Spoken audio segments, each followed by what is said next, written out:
गोस्वामी तुलसीदास जी कहते, मैंने बचपन में बहुत दुख पाया था।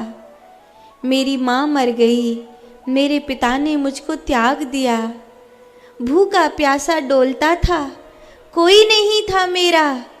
तब मैया पार्वती कभी कभी मुझे भोजन कराती थी, तब मुझे मेरे गुरु का साथ मिला।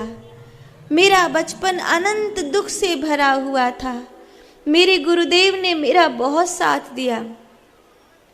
फिर गुरु का साथ छोड़कर मुझे पत्नी से प्रेम हुआ।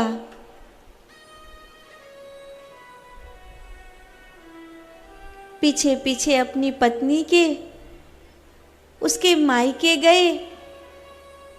अंधियारी काली रात मुर्दे को पकड़कर यमुना पार करी, और जब पहुंचे तो रत्ना जो तुलसीदास जी की पत्नी थी, उसने कहा कि इतना प्रेम और मुझ हाड़ मास की देह से, अगर ऐसा प्रेम राम जी से किया होता तुम्हें राम जी मिल गए होते।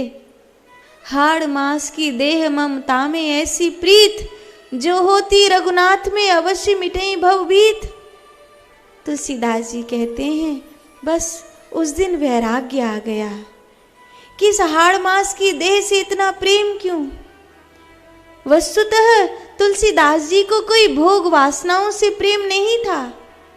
अगर वासनाओं से प्रेम होता तो उनके विवाह को 3 बरस हो गए थे। इन 3-4 वर्षों में कोई संतान हो ही जाती, लेकिन ऐसा नहीं हुआ, क्योंकि तुलसीदास जी ने अपनेपन से प्रेम किया। बचपन से कोई अपना नहीं मिला ना, अपनत्व नहीं मिला, कोई दुख सुख की सुनने वाला नहीं मिला। और तब तुलसीदास जी जान गए कि दुख और सुख की सुनने वाला इस संसार में कोई है ही नहीं। अपना तो दुख भी राम जी सुनेंगे और अपना तो सुख भी राम जी सुनेंगे। तब तुलसीदास जी को राम जी से प्यार हो गया। जब राम जी से प्यार हुआ तो दुख भी राम जी का और सुख भी राम जी का। चित्रकूट में मौनी अमावस्या के दिन संवत 1607 में गोस्वामी तुलसीदास जी को राम लक्ष्मण का दर्शन हुआ। तब से तुलसीदास जी राम जी के हो गए। और अब गोस्वामी तुलसीदास जी ने राम कथा को लिखा। नौमी भौम बार मधुमासा, अवधपुरी यह चरित्र प्रकाशा। चैत्र शुक्ल पक्ष की नवमी तिथि थी और तब मंगलवार का दिन था। अयोध्या की भूमि पर बैठकर गोस्वामी तुलसीदास जी कहते हैं मैंने राम कथा लिखी। लगभग 2 वर्ष 7 महीने और 26 दिन इस राम कथा को पूरी होने में लगे और लिखकर राम कथा काशी भोलेनाथ के मंदिर में ले गए। उस जमाने में संस्कृत का बहुत बोलबाला था।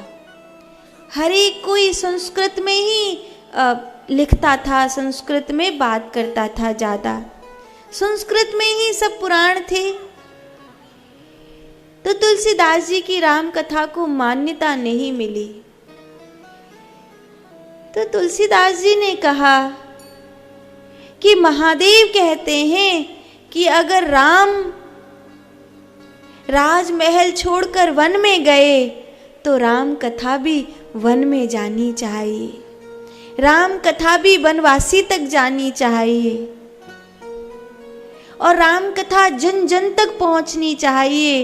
राम कथा जब हर एक वनवासी तक जाएगी, राम कथा जब जन जन तक जाएगी, तभी इस राम कथा लिखने की सफलता मुझे प्राप्त होगी। जब वन में गए तो राम सबको प्यारे हो गए।